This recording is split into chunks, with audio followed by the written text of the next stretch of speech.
कहानी एक ऐसे घर से जहां शादी का माहौल है, लेकिन टेंशन और शांति इतनी कि शादी का घर किसी जंग के मैदान जैसा दिख रहा था।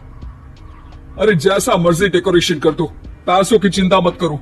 इतना पैसा जब लड़के वालों को दे दिया तो फूल वालों को देने में मुझे क्या दिक्कत है? अरे धीरे बोलो ना, साफ लग रहा है कि फ्रस्ट्रेटेड हो। अरे तुम तो चुप ही रहो। एक बेटी संभाल नहीं पाई। सारा दिन मैं काम पर जाता था, सोचता था घर पर बच्चों को अच्छे से संस्कार मिल रहे होंगे, लेकिन नहीं, मैडम को तो अपनी किटी और फैशन से फुर्सत मिले तब ना। माँ चुपचाप वहां से चली जाती है। समझ में नहीं आता कि आखिर शर्मा खानदान में हो क्या रहा है। कल तक चिड़िया सी फुदकने वाली शीना की शादी यूं अचानक एक मोटे काले लड़के से क्यों हो रही है? शीना कमरे में हाथ में गुड़िया लिए बोलती है, मेरे साथ जो हो रहा है ठीक हो रहा है। तुम तो सब जानती हो, साहिल मेरे लिए भगवान है। अब जब वो ही नहीं मिला तो फिर कोई भी हो, जिंदगी ही तो जीनी है, जी लेंगे। बाहर शीना की बुआ किसी से बात करती है।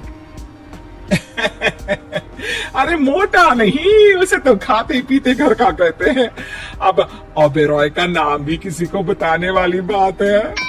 उनका इकलौता लड़का तो करोड़ों की स्वामी तो है ही। अरे हमारी शीना बिटिया तो रानी बनेगी, रानी। इन सब के बीच कहीं कोने पर शीना हाथ में मेहंदी सजाए बैठी थी और आंखों में आंसू सजाए। और वो समय भी आ जाता है जब शीना मंडप के नीचे हाथ में वरमाला लिए खड़ी होती है, लेकिन तभी अफरा तफरी मच जाती है। कोई कहता है, अरे लड़की की माँ को हार्ट अटैक आ गया। अरे अच्छी खासी थी, कैसे हो गया? अरे कहते हैं ना, किसी किसी लड़की के पैर अच्छे नहीं होते, हो सकता है कि मनहूस है ये लड़की। शीना पास खड़ी सब सुन रही थी। फिर शीना अपने कमरे में आ जाती है। शादी ये कहकर नहीं होती कि लड़की मनहूस है। अब लगातार शीना के लिए लड़के देखने आते, लेकिन आस पड़ोस या किसी के कहने पर शादी हर बार टूट जाती। लेकिन एक दिन, अंकल, मैं काफी दिनों से आपसे मिलने की कोशिश कर रहा था, लेकिन हिम्मत नहीं हो पा रही थी। अरे बेटा, हिम्मत तो हमारी टूटी पड़ी है। वैसे कौन हो तुम? अब मेरा नाम साहिल है अंकल। मैं शीना से प्यार करता हूँ और उसी से शादी करना चाहता हूँ। अरे अब तो किस जात के हो ये भी मायने नहीं रखता। बेटा, मेरी बेटी मनहूस है। ये सब कहते हैं कि इसीलिए उसकी शादी नहीं हो पा रही।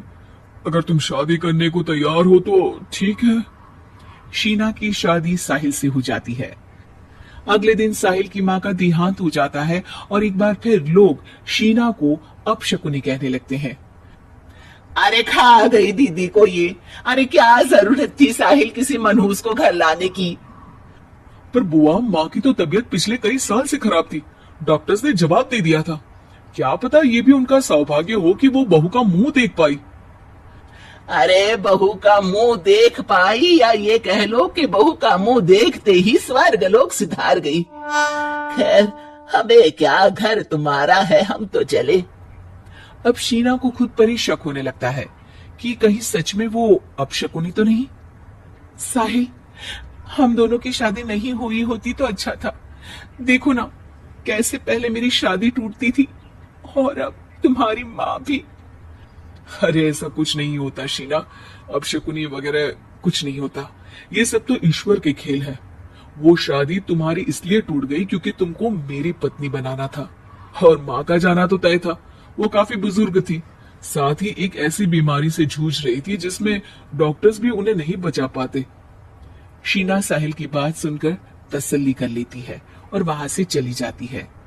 अगले दिन, शीना, अरे ओ शीना। क्या हुआ? उफ, कहीं फिर मेरी वजह से कोई नुकसान? अरे नहीं नहीं शीना, तुम जानती हो, जिस प्रॉपर्टी के केस को हम बरसों से लड़ रहे थे उस पर फैसला आ गया, वो भी हमारे हक में। अब हम करोड़पति हो गए शीना। शीना शांत रहती है। अरे क्या हुआ? करोड़ पत्नी बनकर तुमको खुशी नहीं हुई? शीना की आंखों में पानी आ जाता है। चलिए जी, कुछ तो अच्छा हुआ मेरी जिंदगी में आकर आपके साथ। साहिल शीना को गले लगाकर कहता है, मेरी नई नौकरी भी तुम्हारे ही आने से लगी। ये प्रॉपर्टी का केस जीता। सब कुछ तो तुम्हारे आने के बाद ही हुआ, फिर तुम मनहूस कैसे? ये सुनकर शीना खुश हो जाती है।